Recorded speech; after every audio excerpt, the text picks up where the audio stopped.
Hello. I'd like to welcome you to a class that I believe that will make a huge difference in your life and your family's life as well. I would like to talk to you about how to stay young your first 100 years. Now, I know what you're thinking. There's, what do I really need to know about staying young 100 years? The topic sounds a little catchy, seems a little far-fetched and a little ambitious. Well, it's not. You and your family need to start thinking about what it means to you to live a long, long life. Let's look at the facts. In 1900, the average lifespan was 49 years of age. Now, there is no question this is because people died when they were young. They didn't have the cures or the health care that we have today. But that is the point. Their chances of living a long life was far less back then. Today, the average lifespan is 77.6 years and growing. Scientists in 2006 from the University of Texas reported that by the year 2050, there will be over 800,000 Americans that will live over the age of 100, and many will live to see 150. So what does that mean? That means that your children will have to know more about how to stay young the first 100 years than they have to know more about spending your inheritance, because you'll probably live well into their retirement themselves and before they even get a chance to spend it, assuming that there is one. So yes, this is a topic that you and your family need to know about. You don't want to just merely exist on this planet. You want to be able to live, work, and play on this planet. You want to have a quality life. Now, we have a huge group of baby boomers that are going into the over 50 phase of life, and the long life is starting to reveal that we have some major areas of health concerns after the age of 50 if we don't do anything to prevent them before the age of 50. Before the age of 50. We have to get started and become preventive. Now, we've been facing the devastation of mental illness, such as Alzheimer's. Now, Alzheimer's or dementia that just didn't show up. Dementia normally shows in people who live 70 years or older. Who will live 70 years or older. So we have to take preventative steps in order to make sure that we have a sound mind as we grow older into these ages. Now, we've also seen an increase in skincare. There have been a huge growth in cosmetic surgery because people are simply wanting to get rid of the wrinkle problem that comes with aging. But the most important dysfunction that we've been dealing with is musculoskeletal problems. And that is simply the ability to get around, the ability to move the way that you used to. We have made huge strides in improving our lifespan of being able to live to 100, and also improving the way that we live our life. But we have not improved the way that we treat our spines. We are the first generation to see the ramifications of an older life, of living longer. And this long life reveals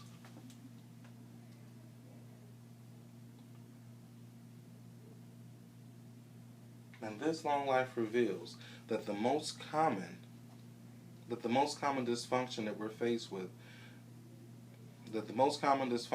faced with is spinal disorder. Wow, that is really important. That is huge. How many of you plan on living past the age of 50? Okay. How many of you think that your family plan on living past the age of 50? Okay. Well, let me use for an example.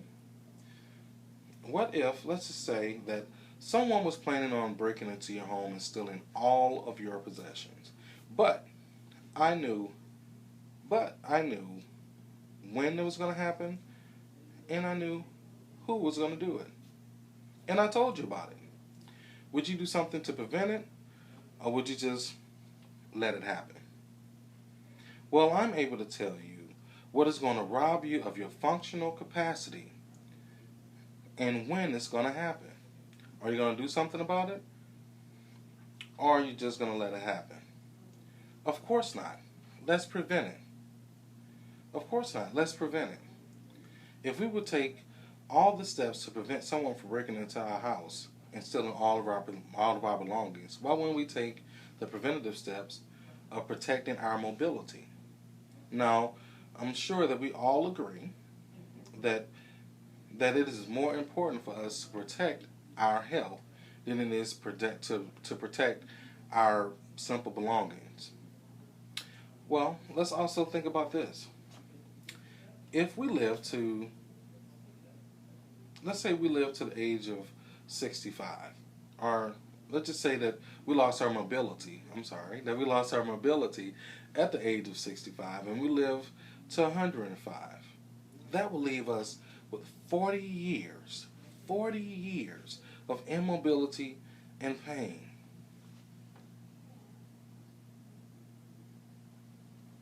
But let's take a look at some of the areas of where we've made improvements in our healthcare, or the way that we made the adjustments to our healthcare. Let's look at the adjustments that we made as far as tooth decay. Yeah, tooth decay. Now, we don't have as many cavities as we did before, and we don't lose as many teeth as we did before, because we merely have invested and protected and made the preventative steps to make sure all of this wouldn't happen anymore. We have far less cavities, and we have far less pain than we did before. We've also seen more and more people look into solving the problem of wrinkles. Yes, wrinkles. Since 1997, we have had a 465% increase in the people of trying to just simply get rid of the wrinkle problem. That is over 12 million people that have decided to simply do cosmetic surgery because they are afraid to look older. Well, now I'm sure that we all agree that immobility will make you look far older than some simple crow's feet. It's just simple crow's feet. That just means that we have to just take the preventative steps of protecting, again, our mobility.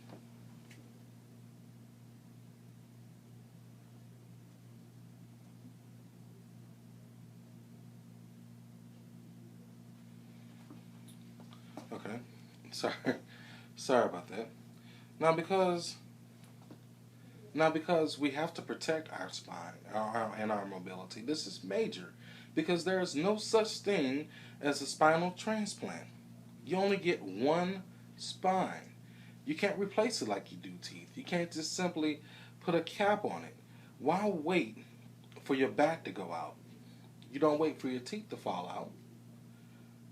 Why would we just simply let our back go to waste? Well, let me tell you this.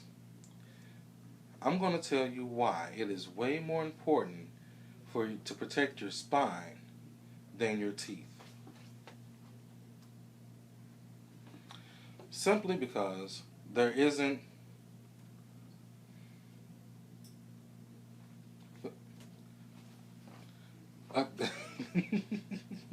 I'm sorry, I thought someone was getting ready to come in here. Oh, I'm sorry. Okay, but there is no such thing as a spinal transplant. You only get one spine. You can't simply put a cap on it like you would do your teeth, or even with some organs. You cannot replace it. You cannot replace it. You just have to simply live with the pain. But you also have to keep in mind that this isn't just limited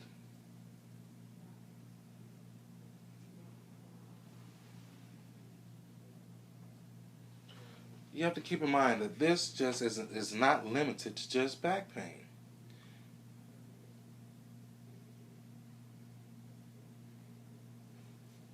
I'm sorry.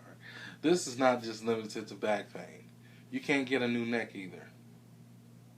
You cannot get a new neck either. One in every 3 people suffer from neck pain. Suffer from neck pain after the age of 50. After the age of 50. Now, let me ask you this. Would you simply like to be able to use your neck after the age of 50? Of course. 85 in 100 adults will suffer from lower back pain, and 1 in 3 will have neck pain. Why? Because everyone waits for the pain to show up.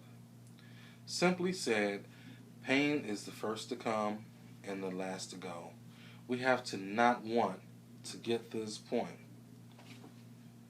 We have to take all the preventative care steps. Now, let's look at this scale. At the bottom of the scale it represents your age. And on the side it represents the number or the percentage of your functional mobility. Now, if you can see on here, it peaks at around, the functional mobility peaks around the age of 23. Then it drops like a rock by the age of 50. By the age of 50, it drops like a rock, and it leaves you at 50% mobility of the functions that you had at the age of 23. And then it even drops some more like a rock at the age of 60, leaving you with only 25% of the mobility that you had at the age of 23.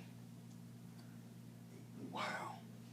Now, I know you ask, is it too late to change? Do we just have to simply accept the pain that we're in right now? What?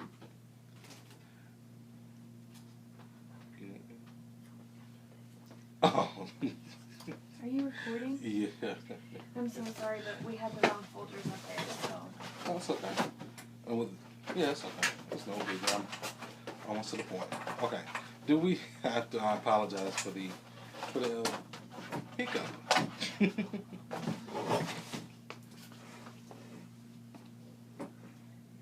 You need me to move that? Right there.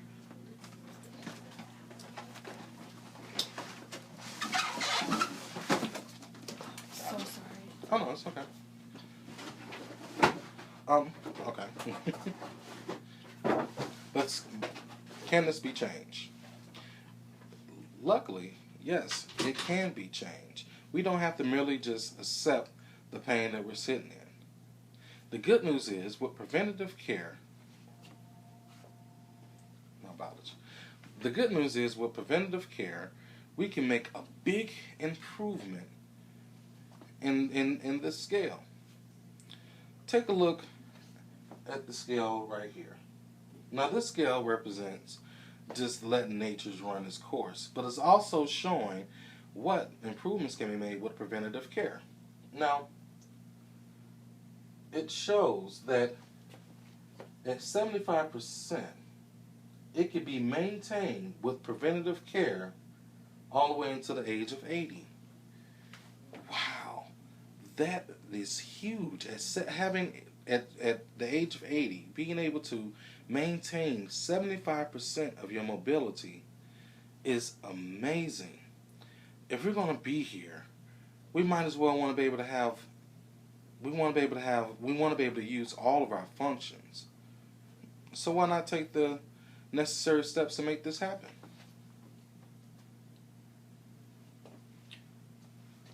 Well, one answer, you may be, I'm sorry. Well, one answer you may be thinking is that